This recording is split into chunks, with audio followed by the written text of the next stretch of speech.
The Andy Pollin Show. We got to go after this with everything we got, figuring they're going to come with everything they got. I'll start off by saying I'm bored, I'm broke, and I'm back. The Andy Pollin Show on ESPN 630 starts right now. So at the end of the season, we knew Ron Rivera was going to go. And it looked like that would be the only opening in the NFC East. And it still might be. But boy, what's happened over the last couple of days is really stunning. It's not just that the Cowboys and the Eagles lost. It's the way that they lost. And Brian Daboll, who's going to be going into his, third season coming up? Fourth season? He's on the hot seat. And there could be 3 new coaches in the division. Nothing has happened yet, but speculation running wild in Dallas and Philadelphia. And, boy, last night was the final of the 6-game playoff marathon from this past weekend. Had one close game. Yeah, it was interesting there for a while, for a half, with Philadelphia scoring late, although when the tush-push got stopped, you probably had to realize, not the Eagles' night. And then what happened in the earlier game, yes, it did get interesting there for a while as Pittsburgh got within a touchdown, but Buffalo was just too good. In fact, I really don't understand what the thinking was when they attempted a field goal to go up 24-0, a 50-yarder, when you're just totally stoning the Steelers. Mason Rudolph isn't going to beat you. Punt, put them back deep, and don't worry about the 3 points. And that's what really got Pittsburgh back in the game. They blocked the kick, and then they scored a touchdown there, and then made it a little bit interesting in the second half. But again, 5 of the 6 games were blowouts. And now we look ahead to the upcoming weekend, and some of the lines are suggesting that we're going to see more of the same. The Ravens are 9.5-point favorites against the Texans. That's the first game on Saturday. Then the Saturday night game, 49ers are 10-point favorites against the Packers. And there's something called the error of recency, where I'm sure a lot of bettors will look at what Jordan Love did to the Cowboys and say, oh, wow, well, the Cowboys are a mess. Cowboys stink in the postseason. Cowboys choked. So I think that's a reasonable line there, and if I were betting, I'd be tempted to lay the 10 points and take the 49ers. And then you have the Lions favored by 6 against the Buccaneers. I think this is a look at a Philadelphia team, and we'll get into this and hear what Nick Sirianni said about the late season collapse. But they're a mess right now. They're a bad football team. It's not just that they got beat last night. They got beat by a fairly mediocre team and got beaten badly. 32-9. Wow. And then I guess we'll have a great game on Sunday evening as the Bills are just 2.5-point favorites against the Chiefs. And even that, I would wonder about the line there. I know the home field is worth something, but certainly Kansas City's used to playing in the cold. Kansas City's used to winning playoff games. Yes, they've won them at home. This will be Patrick Mahomes' first playoff start on the road. But I would be leaning towards Kansas City here. I don't think they're necessarily dead, although, Buffalo looked really good last night. And Josh Allen, who some were ready to bury, was just terrific last night. Not just throwing the football, but the 52-yard touchdown run. He had 8 carries for 74 yards, and very efficient night, 21 of 30, 203 yards, 3 touchdowns, no interceptions, a quarterback rating of 121.9. So he looked good, and the Bills look good right now. And they could be the team that goes to the Super Bowl from the AFC. But until you knock out the champion remains the champion. And in a cold weather game, and it's not supposed to be as bad. It's supposed to be like in the 20s for this game. So in a game that'll be in reasonable temperatures, I think Kansas City's got a chance for a slight upset there. All right, let's unpack from last night. Rex, you watched both games, right? Yes. Okay. Anything surprise you from either one? No. I think people look at this Philadelphia loss, and if you've been following them in the second half of the season, I don't think this should be that surprising, right? It was a little. I kept waiting for them to turn it around. Yeah. Last couple weeks. Once it started happening, it was like, oh yeah. Right. And we've been talking about this, what they've been doing, matching the '86 Jets. I remember the '86 Jets, and they did start off 10-1. And Paul McGuire, who was part of the pregame show on NBC, each week after they got to 10-1, picked them to lose. And people said, oh, come on. And they kept losing and losing and losing, though they did win a playoff game. They did get it right for the playoffs. They won a game, and actually they took the Cleveland Browns to overtime. The first of the Cleveland disasters against the Broncos, not the one where Ernest Biner fumbled. This was the one where Elway had the drive. The week before, that game went to overtime, and it took, Mark Mosley kicking the game-winning field goal. He'd been cut by the Redskins during the season, hooked on with the Browns, and helped them to win a playoff game. And they came darn close to getting to the Super Bowl that year before Elway became Elway and had that great drive to beat them. So this is Nick Sirianni last night after the game. They lose 6 of their last 7 games and go down in a disastrous way last night, 32-9, discussing what happened to him and to his team at the end of the year. Obviously, we were in a big slide, and anytime that's the case, I always look at myself first, and I didn't do a good enough job. And obviously, we lost 5 of the last 6 and lost today. And it's almost like you couldn't get out of the rut. We couldn't get out the rut we're in, and that's all of us. We'll all have to look ourselves in the mirror and accept that, and just find answers, find solutions. But obviously, when you start 10-1. And then you get into what happened for us. Obviously, that the expectations were high. Expectations were even higher when we started off 10-1, and we fell into a skid. So I'll look at everything. I'll look at, obviously the play calling. I'll look at the scheme. I'll look at practices. I'll look at everything that we're doing because I think that the past 2 years did some things. We got hot a little bit at the end, and then this year wasn't that case. So anytime that's the case, you're going to look for answers in those scenarios. Because it's not always the answer isn't always like, okay, we finished hot last year, lost our last game, do the same thing. You got to be able to adjust. We did some adjusting and things, but we'll look at everything.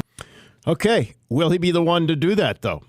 He's got 2 years left on his contract. This is not like Ron Rivera, who's got 1, and even Mike Tomlin, who we'll get to, who has 1 year left. It's 2 years left for Nick Sirianni. Do the Eagles pull the trigger? They may have to. They've got a team that went to the Super Bowl last year and went toe-to-toe with Patrick Mahomes and the Chiefs, almost won that game.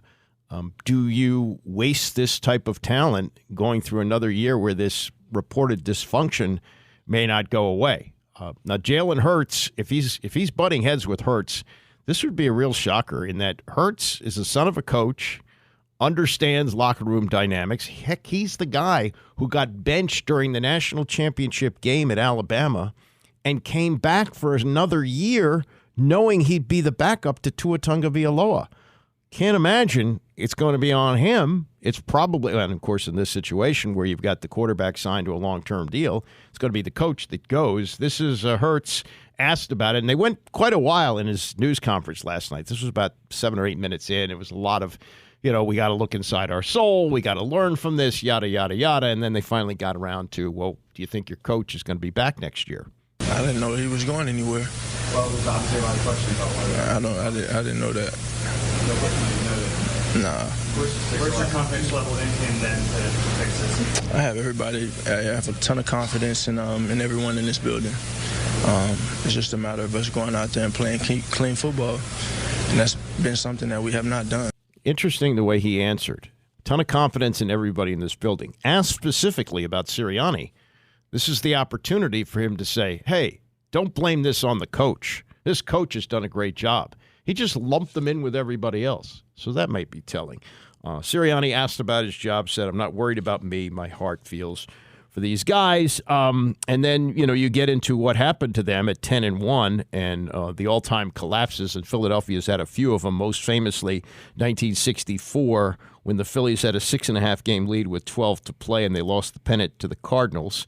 And then, you look at this team and how they were rolling over everybody, and basically, as Sirianni said at one point, we start off every series at 1st and 9 because you're going to get that extra yard on the tush push, and that was finally stopped before the half. And Steve Serby writes about this team this morning in the New York Post. He says, it's an offense that's lost its identity, a defense that looks soft. Sirianni, among other things, was on the griddle for the panic move of taking the play calling away from defensive coordinator Sean Desai and handing it to Matt Patricia with nothing to show for a defense that could not stop the run or rush the passer the way it did a year ago. Patricia's becoming the cooler, as he was a terrible head coach with the Detroit Lions. They made him offensive coordinator of the Patriots last year, and he took a quarterback who played half decently as a rookie and turned him into a mess. And now back as defensive signal caller for the Eagles. They got worse, not better. More from Serby about Nick Sirianni. He lost both offensive coordinator Shane Steichen to the Colts and defensive coordinators Jonathan Gannon to the Cardinals for head coaching jobs and suffered for it. No question about that.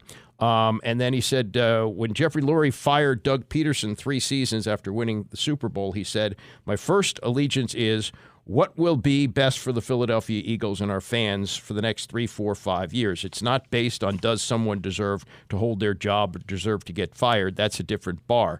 It's not about did Doug deserve to be let go. No, he did not deserve to be let go. That's not where I'm coming from. That's not the bar in the evaluation process, which is going to be very important here for Nick Sirianni in that they look at this and they say, well, maybe next year he gets it right. But we're looking 3 and 4 years down the road, and if this is an unfixable situation, particularly with the quarterback, got to move on here. This is a team that again started the year 10-1, and they are the first team to finish with 11 or fewer wins off a 10-1 start since those 86 Jets that I referenced. So that's going to be one to keep an eye on, and we go into the weekend thinking, okay, these two coaches got their teams into the playoffs, and Cowboys have a home game, and the Eagles were stumbling down the stretch, but they've been there, done that. They'll know how to win at this point. They didn't. So Brian Daboll could be the last remaining coach in the division by the end of the weekend. Now there's the Mike Tomlin situation, and Tomlin has never had a losing season. 17 years with the Pittsburgh Steelers. Things haven't been the same since Big Ben retired. But I would say this about him. Look at what he did with what he had. He got this team into the playoffs with Mason Rudolph, and for a while, they were competing last night. They were competing at Buffalo against a Bills team that has been picked to be in the Super Bowl mix for quite a few years now. Got great talent like Josh Allen and Stephon Diggs, who apparently they've smoothed out their problems. They hooked up nicely last night, 7 catches for Diggs. And the suggestion is, well, maybe it's over for Tomlin. This is what unfolded last night at the end of his news conference when he was asked about his job and walked off the podium. And then that is followed by analysis from Scott Van Pelt and Ryan Clark, who played for Tomlin, and what they expect to happen in Pittsburgh. I thought he was solid. I thought he was competitive. I thought his confidence was unshakable. I thought he, displayed the things that he displayed really for the last month or so. Anyone? Mike, you have a year left on your contract.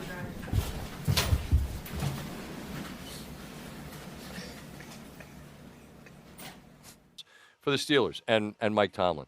He's been a rock for that franchise, never had a sub-500 record. They get to the playoffs. The future for them, big picture, treetops, what does it look like in your estimation? Obviously, the first domino to fall is whether or not he's going to step away. If you listen to what Adam Schefter reported before the game, that's going to be a conversation that Coach Tomlin is going to have with his family and the Rooney family as well. And I think once that decision is made, that's the domino that now creates what you're going to do afterwards, because this team needs to figure out who their quarterback's going to be, Scott. You heard him answer questions about Mason Rudolph, and it's good to have a guy that's competitive. It's good to have a guy that you can believe in, but when you're looking at the other sideline and their quarterback is Josh Allen, it kind of shows you that you don't have what it takes at the position. And so if you look at this team, I believe a quarterback is next, and then filling out this roster around him, because what we've seen through these last few weeks is in some of these important positions, you do have really good football players. You have a physicality you can have as an offense and a defense that can make plays. But without the guy pulling the trigger that has the talent to go up against the Mahomes and the Joe Burrows and hell, now even the C.J. Strouds and Lamar Jacksons, you can't win in the AFC. This will be a year, we're having this conversation. I think it won't take 5 years. In a couple of years, people were going to forget, like, how many different quarterbacks played significant roles for teams, in some cases, who made the playoffs. Then next week on the other side of the ledger, you're going to have Mahomes, you're going to have Allen. You get Buffalo and Kansas City. But this time, they play in Western New York, and they play in the Bills' home field. Yeah. So often, it's been the Arrowhead Invitational. In what appreciable way, if at all, is the game different because of the venue? This is different because for all of the greatness we've seen from Patrick Mahomes, this will be a level of greatness he's never been asked to have. He's never been asked to go on the road in a hostile environment and lead his team to a victory. If you remember, after the AFC Championship, after that epic divisional matchup, we started calling this the new Peyton Manning, Tom Brady, right? Josh Allen versus Patrick Mahomes. We've only seen it on one field in the playoffs. Now we get to see it in Buffalo. Now Bills Mafia will be screaming when Patrick Mahomes is trying to make plays late in the game. When Josh Allen gets that energy going and the momentum gets behind this offense, Bills Mafia will be pushing this team to elevate their game, and the Kansas City Chiefs will have to combat that. You said in the trailer, you said something to me that resonated. You said, I'm not doubting him. I've just never seen him do it. And now we get an opportunity to see Patrick Mahomes do it. And I want to be clear, as a fan of sports, I just think when you're anointed as a future GOAT, and that's absolutely what Mahomes, the trajectory he's on, at some point, you just have to have a road playoff game. I'm not saying you got to go on the road for the whole thing like a Manning did or a Flacco did, but just play a playoff game. He's never had to do it. And I'm so anxious to see what the guy's got in the bag because I believe he's got plenty in there. We haven't been asked to see it. But the amazing part is that he can have his bag full, and Patrick Mahomes can play the most Patrick Mahomes-like game that he wants to, right? And Josh Allen can match him. That's what makes this exciting. It's not that Patrick Mahomes is going on the road and playing a team that we feel is outmatched, or playing a team that hasn't had its back against the wall, or playing a team that doesn't have a transcendent talent at the quarterback position themselves. This is going to be Josh Allen and Patrick Mahomes, two of the greatest talents we've ever seen at the position, once again in the playoffs for all the marbles. And I love what Josh Allen said. This has been our predicament the last half of the season. For months. It feels good that it's everyone else's now as well. Yeah, I thought that was very well said because it has been, including, by the way, a trip to Arrowhead that they had to have because they didn't have any wiggle room and they got it. And now they'll get to have it at home where presumably there'll still be plenty of snow for those folks to chuck in the air when the time comes. All right, we will see. Now, the Bills are 2.5-point favorites against Kansas City, and I think the experience of the Chiefs is going to be the difference here. Been there, done that, and they'll find a way to win. Also, some of the calls that McDermott made, the decisions, not just last night where he elected to kick that field goal, which I talked about, which didn't make a lot of sense at the time. Some of the other things he's done this year. I'd take Andy Reid in a game like that. But back to Tomlin, just briefly. Two things, if he does decide, or they decide that it's over for him in Pittsburgh, I would walk to Pittsburgh to try and hire him as the head coach. He's 51 years old. 51 years old. True, he's in the Steelers organization, which is a great organization, but to never have a losing season. And Joe Gibbs won the first time around. They won the Super Bowl with Doug Williams and went 7-9 the next year. Now, he got things back on track, and they won another Super Bowl. But that's just hard to do, the way things are set up with the salary cap and with the draft and all the things that go along with winning, to continually do that, to have that kind of consistency is really remarkable. So I would do everything I could if he's available to try and get him. That's one. And at 51, heck, he could coach another 20 years. This isn't like bringing in Pete Carroll or even Bill Belichick at this point. This is a guy I would love to have. The other side of this is there's two sides. If the Steelers do decide to move on to a fourth coach since 1969, Chuck Knowles was hired from the Baltimore Colts staff in 1969. He won 4 Super Bowls. Bill Cowher followed. He won a Super Bowl. Cowher retired a year after that Super Bowl, and then Tomlin comes in, and he's been there for 17 years, and they haven't had anybody else since. that is something that you have to look at and you say, wow, that's an organization I want to work for. So two sides of this. One, if he leaves, you get this great coach on the market. And two, this unbelievable job opens up. So while the Commanders are reportedly after Ben Johnson, and maybe Ben Johnson wants to work here for new ownership and a new general manager, Adam Peters, who, by the way, is going to be introduced at a news conference later today, I would say, well, man, if Pittsburgh's open and that track record of how coaches do there and they stay forever and they got great ownership, that might be something that I would want to jump to. They got to find a quarterback like every other team, like most teams anyway. But look at what Mike Tomlin did with Mason freaking Rudolph. Wow. Coming up, we'll hear more from last night's games as Joe Buck and Troy Aikman analyzed it with Scott Van Pelt, and also what Adam Schefter says about the quarterback situation and not the coaching situation in Dallas, plus Chris Price of the Boston Globe on Belichick. Stay with us. It's the Andy Poland Show, ESPN 630. Running a long distance today, going till noon with Tony Kornheiser out. A lot to talk about with the football playoffs and all the drama that's going on just in the NFC East. Never mind the Commanders. We're going to introduce Adam Peters as their new GM today, and the coaching search goes on. It's what's happened with the Cowboys and the Eagles in the last 2 days. And I just don't know how Jerry Jones is not going to make a coaching change. I mean, it seems Mike McCarthy is terrific regular season, but Cowboys flaming out again in the playoffs and flaming out the way that they did in a game that was really never, ever in doubt with Green Bay, a home game for the Cowboys, which, by the way, numbers are through the roof. Fox says they got $40 million, an average of $40 million for the game. They peaked at $43.4 million for the quarter hour, 6:45 to 7. I mean, it's just, you know, the NFL, and maybe I'll talk about this later in the hour, the NFL really needs to just go out on its own. They're the only thing on network TV that people are watching right now. So, you know, what are they doing with network TV? Just run their own deal. And it sounds like they may be moving in that direction with the deal that could be in the works with ESPN. But that's an involved thing, and we'll get to that. What happened to the Eagles last night? You know, I watched in the first half, and they get a touchdown late, and you figure, okay, you know, they're going to make it at least 16-10 here. And, oh, yeah, well, they're pretty on it because they got a penalty. So they got it set up at the 1 and 1 yard line, tush push automatic, and it's going to be 16-11. No. They were stoned at the goal line there. And Jason Kelsey, the center, has reportedly announced that he's going to retire. Maybe that was it. Once they stopped the tush push, he was getting out of the league, so he retired. And it looked like the Eagles' defense retired in the second half because they got blown out 32-9. And Baker Mayfield, who's at this point, I guess, a journeyman quarterback, he's been, you know, a bunch of teams, been with the number 1 pick of the draft, but flamed out in Cleveland and winds up with the Rams briefly. And you know, it seems to be a bridge quarterback in Tampa after the retirement of Tom Brady, but he played very well last night, 337 yards passing, 3 touchdowns, a quarterback rating of 119.8. And after the game, Scott Van Pelt talking to Joe Buck and Troy Aikman, who did it on ESPN, and their thoughts, not necessarily on the Eagles' collapse, but, hey, how about them Bucks?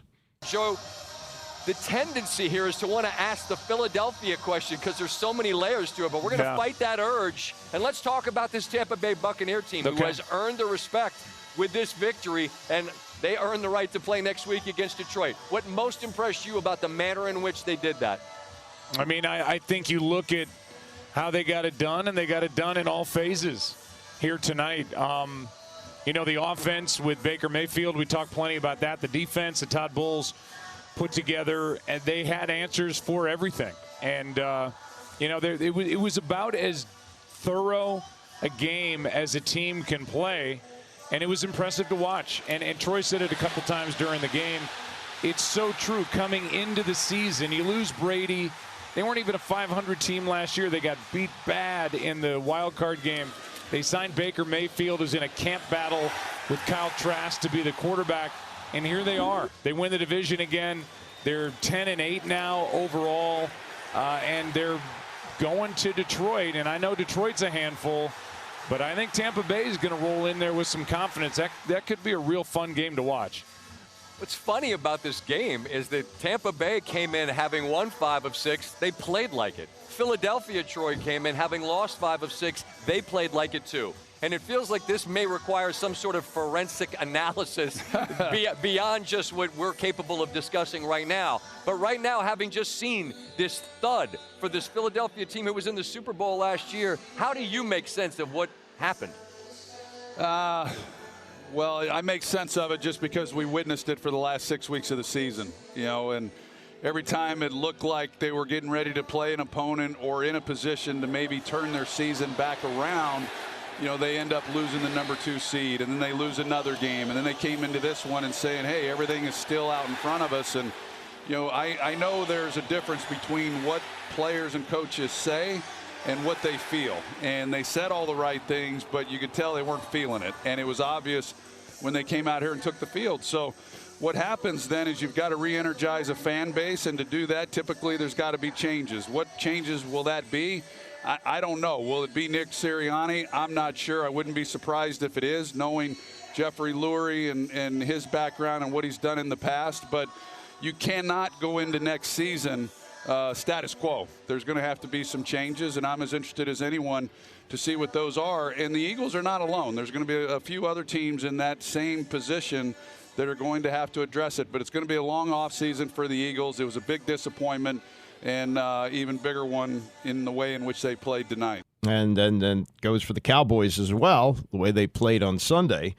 Adam Schefter yesterday with Dan Patrick on that situation and what it means for Mike McCarthy, who at the moment is still employed as the Cowboys coach, but that seems to be very tenuous. Again, this is Schefter yesterday on the Cowboys situation with Dan Patrick. Jerry is going to judge Mike McCarthy on how Dallas does in its last game. They kept saying that over and over. Well, we saw Dallas's last game of the season yesterday. And if he's judging him on that game, I think we all know how this is going to go.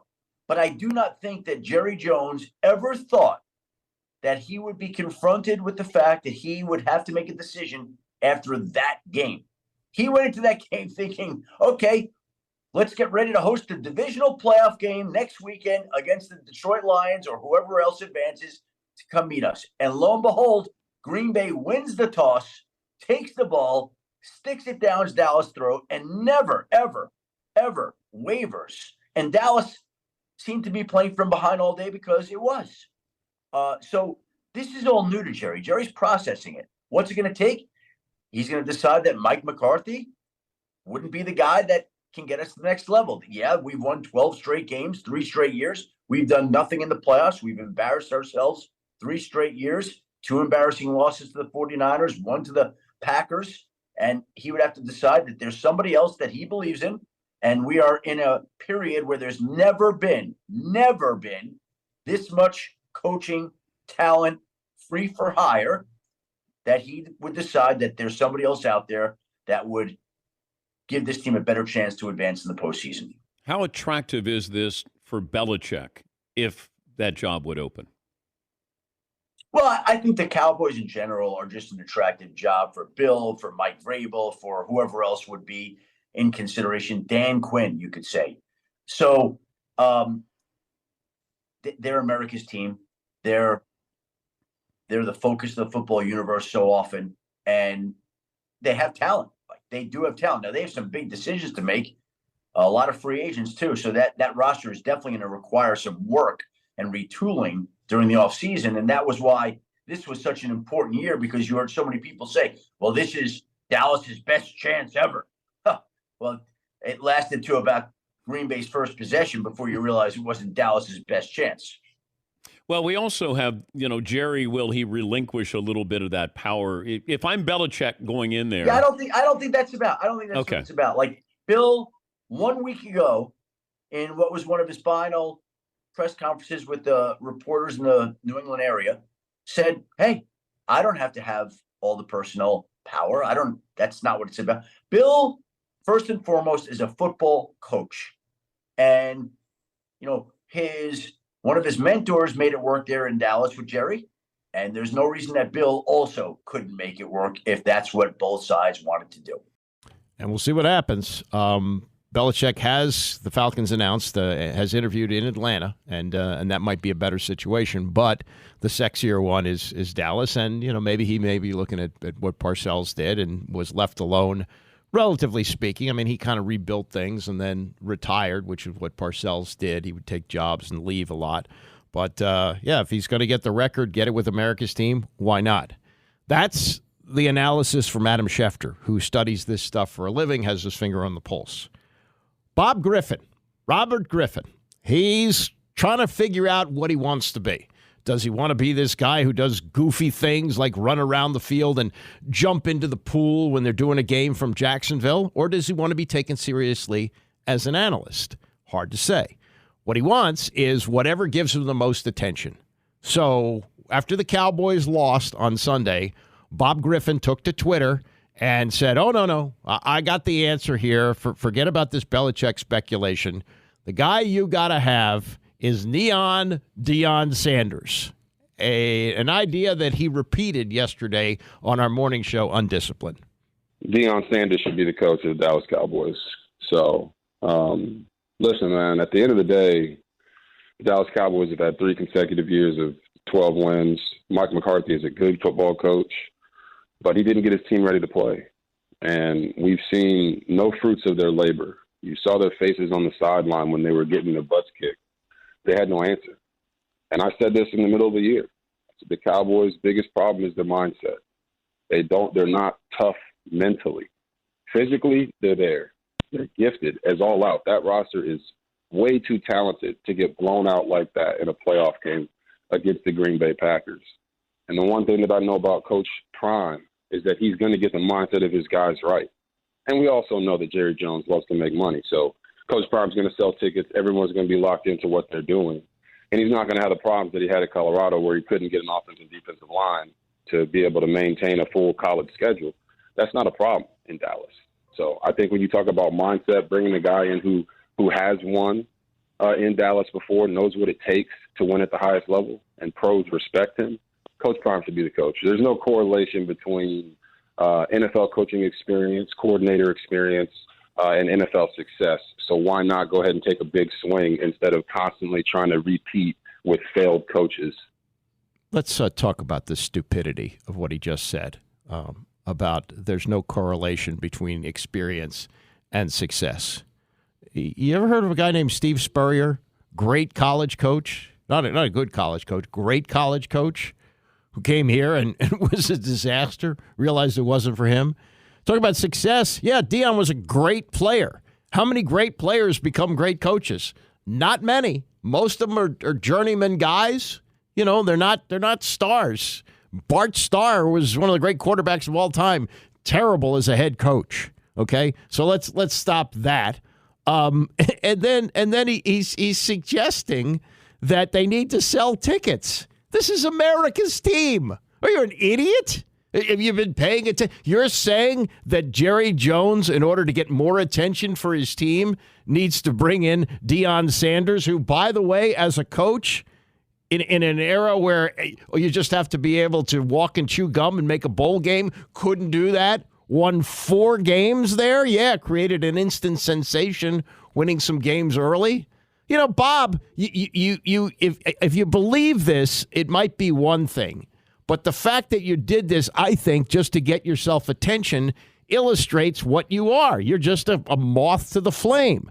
And, you know, if you suggest that people want to take you seriously as an analyst, people want to look at you as somebody who can become a great football analyst along the lines, well, like Troy Aikman has. You don't have to have the same style, but Aikman doesn't just throw out these ridiculous things. And here's how he takes it a step further. It's not enough to say, yeah, there's no correlation between having experience as a coordinator and a coach to have success, which is an absolutely idiotic, stupid thing to say. That's not enough for him. It's not enough for him to say that Jerry Jones should hire him because he could get attention and sell tickets, which he obviously isn't having any trouble doing. And the eyeballs to the TV are telling you that 43 million people were watching this game last week. No. Here's a step further. Here's Bob Griffin with a further idea of bringing in Deion Sanders to coach the Cowboys. And like I said in my video last night on Twitter, if the Cowboys can get Coach Prime and they can have an opportunity to go also get his son, Shadir Sanders, which, you know, is hard to do because it's not like recruiting in college where you just go get a guy and he comes. You got to draft these guys. But now you have your coach of the future and you have your quarterback of the future while Dak can teach him the ropes as they continue to build. I don't think this is only a Dak thing. I do believe the Cowboys can win a Super Bowl with Dak. I just think that they have to be able to change their mindset. And coming in and bringing in a guy like Bill Belichick, who's going to try to bring the Patriot way with him with a roster as talented as the Cowboys, I just don't see that working out. Well, the Patriot way, Bob, won 6 Super Bowls. Okay, he did it with Brady. I'll give you that. But, okay, now Bob Griffin says, let's do this. Let's bring in Deion, and let's do what we can to bring Deion's kid with him. And no, he's not going to start. He's going to learn from Dak Prescott, who, by the way, is due the biggest contract in the history of the NFL, and you're going to have him as this mentor to Deion's kid. I mean, does anybody unpack this stuff and say, Bob, this is just nonsense? This is just stupidity. And you are putting this out there as an analyst for ESPN. And you're not doing it in a way of, hey, you know, let's make a big joke out of this. This is a serious thought from you. This is how you want to do it. His sense of reality is so skewed, and his never take the blame for anything is remarkable. It's interesting what's happened to Jay Gruden. I guess Gruden realizes he's never going to coach again, so he's like in full sports radio mode and tweets out these things, and he put something out last night about the fact that they weren't protecting Jalen Hurts and what is Nick Sirianni doing, and so Griffin, of course, has to respond to this, and he has his glasses down over his nose and a selfie of himself saying, "Say what?" Jay Gruden didn't get you hurt in Cleveland, Bob. Jay Gruden didn't get you hurt in Baltimore. And whatever you did here, you got yourself hurt in that second game under Jay Gruden when you dislocated your ankle, and you wanted to come back and play the Cowboys sooner than the doctor said, and Colt McCoy came in and played great, but then because you were the owner's guy, you got yourself in the following week, and you stunk for a while and got benched again because you were terrible. And then at the end of the season, he finally played, and his last act in Washington was to, I think, get himself concussed in a preseason game where he didn't look like he knew anything about what he was doing on the field. And so all this revisionist history and nothing's your fault and these idiotic takes, you have a chance at ESPN. They like you. People, and you do good television. There are times when his analysis is spot on, and he's really good at that. But then he has these clown takes where you go, how can we take you seriously? How can anybody take seriously a thought from somebody who's considered to be an NFL analyst who says, yeah, let's get Deion and his kid there in Dallas, and there's no correlation between coaching experience and success? It's just stupid. Dumb. Chris Price of the Boston Globe will join us next. It's the Andy Pollin Show, ESPN 630.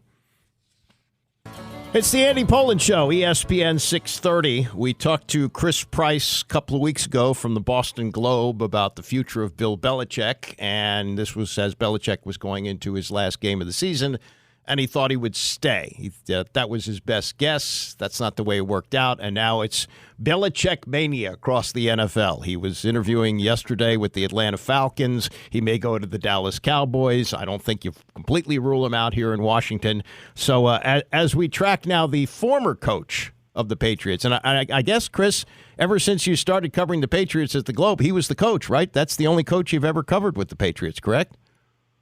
I have never handled a coaching search over the course of my career. I started covering him for the old Boston Metro newspaper in 2001.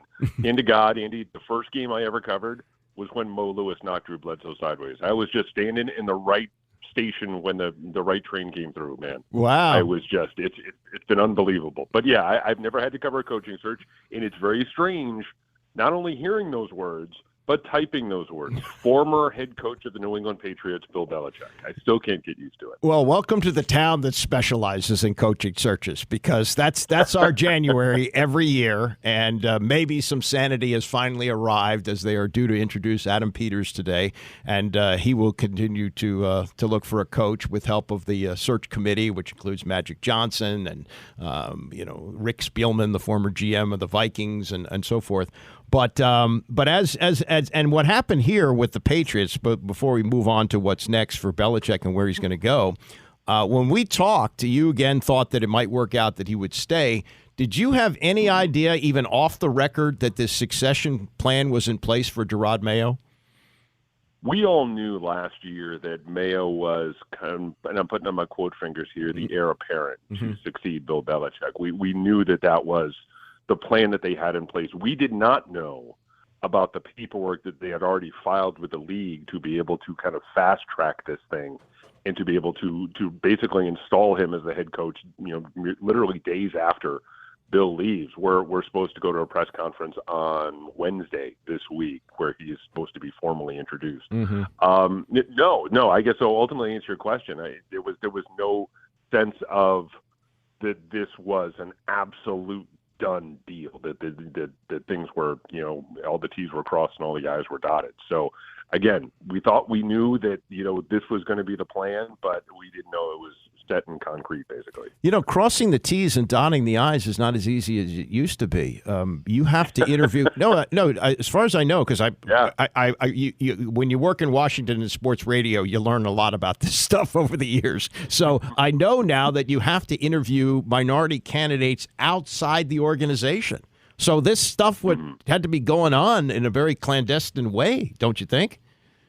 Yeah. And I will also, too, and I do this mailbag for the Globe, and someone asked, do you think they went behind Bill's back to kind of set this up? And knowing the relationship between Bill and Gerard, I can't imagine that would be the case. But yeah, you would have to be very clandestine to be able to say, all right, look, we're not only going to do this, we're not only going to empower you like they did last offseason. I've never seen the Patriots empower an assistant coach the way they did for Gerard Mayo last offseason, having him sit down on OC interviews and kind of, asking about the future of the franchise and stuff. But no one knew that things were absolutely like this was going to be the plan. There were always some sort of, possibilities. The Vrabel stuff kind of popped up out of nowhere. Right. And for about 12 hours, everyone thought that Vrabel had a real opportunity to become the next head coach of the Patriots. But this thing is set in stone.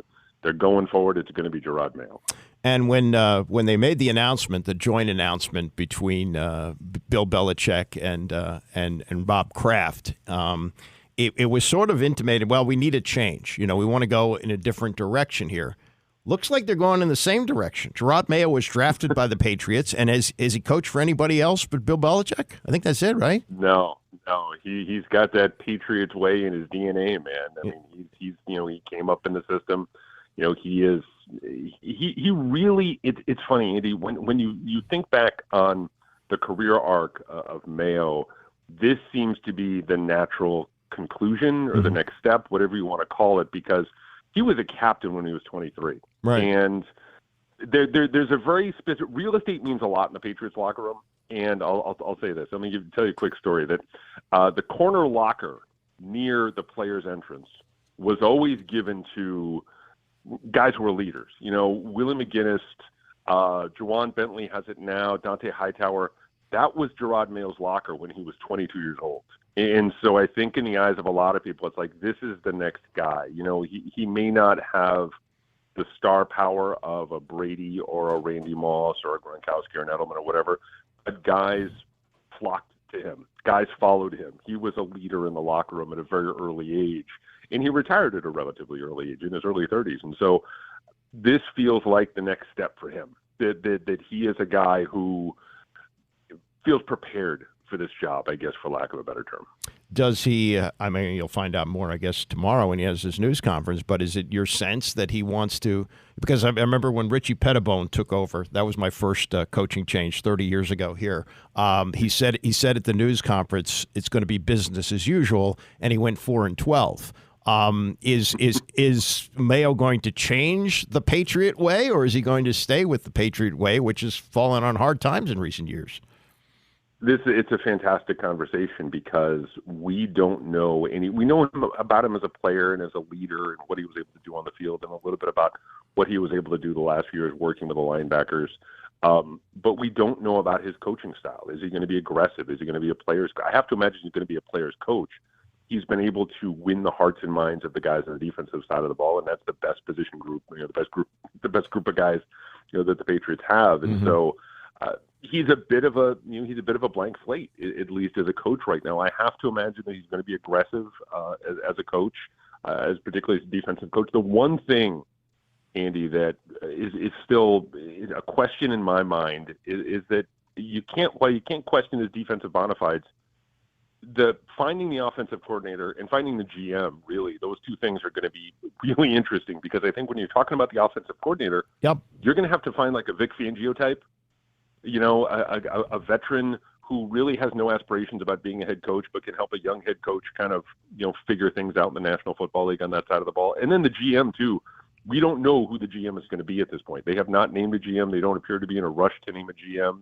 And as we all know, the relationship between the GM and the head coach is absolutely vital if you want to get to where you want to be. So those are questions that still have to be answered when you're talking about, is it going to be business as usual or not? Yeah, I mean, the thing that they're doing here, which everybody is applauding, is that they're hiring a general manager first and then hiring a coach. It's the opposite there. And, somebody who steps in as a general manager, I would think would have to have some type of experience in the Patriot organization, given that the structure is staying relatively the same. Yeah, the one guy a couple guys who jump out to me, but the guy maybe above everyone else is John Robinson, the former, he's worked in Tampa Bay and worked in Tennessee. He came up in the New England system, spent like 10 years in New England with a bunch of different job openings. Right. He knows the system. He's gone elsewhere. He's had some success.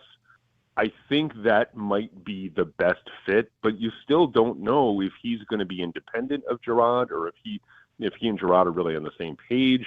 But yeah, you're going to have to find one of those guys who has some connection to the New England system, kind of the old school Patriot system, but is forward thinking enough to say, hey, look, Gerard, maybe we take this guy as opposed to this guy. So it's going to be interesting to see the way it all shakes out. Can we be pretty much guaranteed that they're going to draft a quarterback high, or will they, there's some scrap heap guys, there's, saw what Baker Mayfield did last night. Could they go after somebody like that to get things back on track? I think the plan is to be able to draft a quarterback within the first 2 rounds and then get a veteran backup. Mm-hmm. And I'm not talking about like the Kirk Cousins type, but like a Jacoby Brissett, where you can have him as a bridge guy, as a placeholder if that player is not available. Look, I would move heaven and earth. If I'm the Patriots, I would move heaven and earth to go get Caleb Williams. And the interesting thing here is we all know over 20 plus years, that's something that Bill would never do, would never mortgage a draft, for lack of a better term, to go after one player. But that institutional knowledge is all out the window now that Bill is not around anymore. So yeah. It is. I think they need to get a quarterback, whether it's in the draft, whether it's in free agency, whether it's a trade. They cannot go into September 2024 with a quarterback battle between Mac Jones and Bailey Zappi and hope to be at all competitive. We're talking to Chris Price, covers the Patriots for the Boston Globe. All right, Belichick, he has talked to Atlanta. To me, on the surface, this seems a lot like Belichick coming to New England in that, you had a team that was in the Super Bowl not that long ago, and you got an owner who's visible but isn't meddling like Jerry Jones. And, the Patriots, when Belichick got there, were pretty much a low-profile team. They weren't the Patriots yet. This might be a good spot for him. What do you think of Atlanta for him? I think that I think the template should be Phil Jackson. Mm-hmm.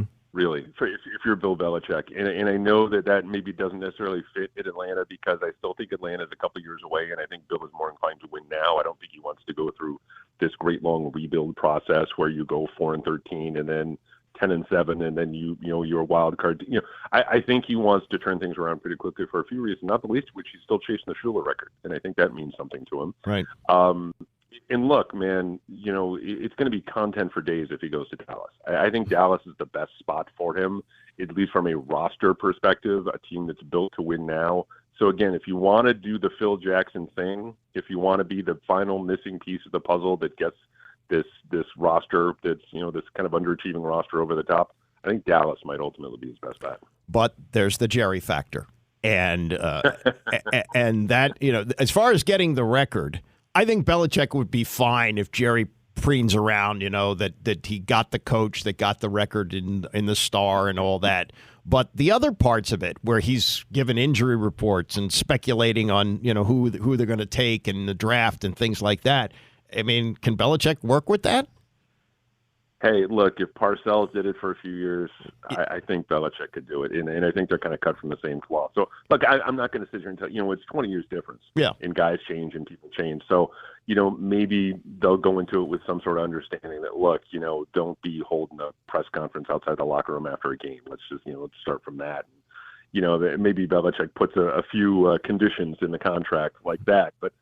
Look, again, man, if Parcells was able to do it and kind of, help him out and get him to the playoffs, I think Belichick could work with him just as well. Well, here's what my friend Dave Barnett, a longtime play-by-play voice, lived his whole life in Dallas, said about the Parcells situation. Jerry was trying to get the stadium built, and that was his focus. And he needed credibility in a coach, and he left Parcells alone. I mean, what he's got now is age, I guess. He's 81 and, wants to win another one before he goes. But there would have to be some motivation for Jerry to butt out, don't you think? Yeah, there'd have to be some sort of rodeo clown over in the corner when Jerry gets a little too interested or a little too involved. Hey, look over distraction technique. Look over there. Yeah, that's a fair point. It is. It's a completely fair point. That Jerry was not the Jerry that we all know and love. Now he was kind of preoccupied with the stadium deal, but I think they could make it work. I do. We've seen stranger pairings in the National Football League, and I think the idea of Bill in Dallas is, and the other thing too, man, and you know this as well as I do, that we don't root for teams, we root for stories. Yeah, and that'd be the best story.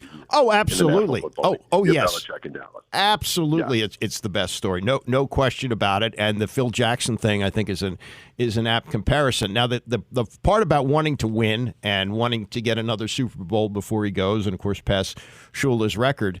If the Philadelphia job opens up, a team that almost won the Super Bowl last year, maybe that's not the way that Lurie usually goes, but could you see that as a possibility? I could see that as a possibility for a few reasons. Like you said, it would appear to be a Super Bowl ready roster. Mm-hmm. There is a star quarterback in place, and Jeffrey Lurie's a Boston guy, and I don't know if he can kind of tug on that heartstring a little bit. Why not? The idea of having that connection. Jeffrey Lurie has been to Nantucket before. Bill's hangout. He knows Bill. He has. I would imagine he has a level of respect for Bill. But the idea of why not? Let's just do this. Let's just have him tour the NFC East before he decides to retire. Let's put him in. Let's take him. He's already spent time with the Giants. Let's send him to Washington for a couple of years, and then Philly, and then Dallas. So everyone can have a crack at the guy. But between now and when he retires. Yeah. Well, I think of the openings, this is the least likely because for an organization here that has, you talk about Looney Tunes over the last 25 years. They're going in as opposite a direction as they can go, hiring these consultants to help them hire the guy who hires the guy, and all these levels of structure that we never had with Dan Snyder hopping off his yacht and deciding who they were going to draft. So, I think when you look here, the Belichick hire is so Snyderish, it could never happen. That's why I would rule this one out. It's tough too, because you're expected to have some really great choices in the mix if you're a coach. I mean, this is a fantastic year. If you're an unemployed coach right now, this is a coach's market, really, Mm-hmm. For lack of a better term, because there's so many great jobs available, and honestly, there's a lot of great coaches out there. I feel like, and this is just me on the surface, like a Vrabel type of hire would make some sense for Washington, as opposed to more, a guy like Belichick with a little more star power. Forget where they are in their resumes, but yeah, it is. It's a tough market. In Washington is just coming into it at the, I don't want to say the worst possible time, but not a great time. Yeah, no, they're in competition for people, and if they get Ben Johnson, it's going to be with a lot of other people trying to entice him as well. So interesting, yeah. But yeah, I mean, based on our conversation of 2 weeks ago, I'm sure you're as surprised as anybody the way it all played out, right? Yeah, I really. Well, you know what I was surprised the most about was the finality of it. Mm-hmm. That we just walked in there and Bill's like, "All right, that's it, I'm done." And that it didn't like drag out for a couple of weeks, and there wasn't talk about a trade. It was just, that's it. We both agreed We're moving on, and now, like I said, we're writing former Patriots coach Bill Belichick, and we're all in a kind of a strange new world up here in New England. Yeah. Well, I remember former coach Joe Gibbs twice, so I know what it's like. Exactly. And it's funny. I'm doing a piece for the Globe tomorrow about replacing legendary coaches, and it can be tough, man. Yeah. And there's some teams that get it right. And there's some teams where you think you got the guy, and like Miami after Shula left, and they hired Jimmy Johnson, local hero, and everyone's feeling good, and that doesn't work either. So it is a tough process, man. Finding that guy. There's some similarities there, and I don't want to get off on a whole thing, but there's some similarities here, at least in my mind. What happened in Pittsburgh with Chuck Noll? Chuck Noll to Bill Cowher. I think that's the best possible scenario and the most plausible scenario if you're a Patriots fan, when you can look at that and say, okay, well, Noel was sliding.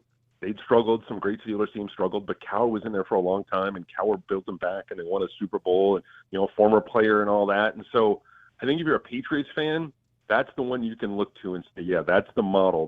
That's what we want to follow in this game. Yeah, well, Gibbs too. Jim Zorn couldn't get the team colors right at the news conference. So, you're off. Let me tell you something. You're off to a much better start than we were 15 years ago or whenever that happened. So, anyway, great to talk to you as always, and we'll catch up soon. Thanks so much. My pleasure. Take care, Andy. It's Chris Price of the Boston Globe as we get the lowdown there on what's happening in New England, and it's his. I kind of like that analogy of Phil Jackson. When Phil coached, he coached the Bulls with Michael Jordan, and when he came back, he coached the Lakers with Kobe Bryant. Now you don't have, that kind of. You may. I mean, Dak Prescott may be good, but not that good. But that's the glamour team, After the Bull, he made the Bulls a glamour team thanks to Michael Jordan, and the Lakers were already the glamour team when he stepped in there. So Belichick to Dallas, that does make a lot of sense. We'll see what happens. Eagles.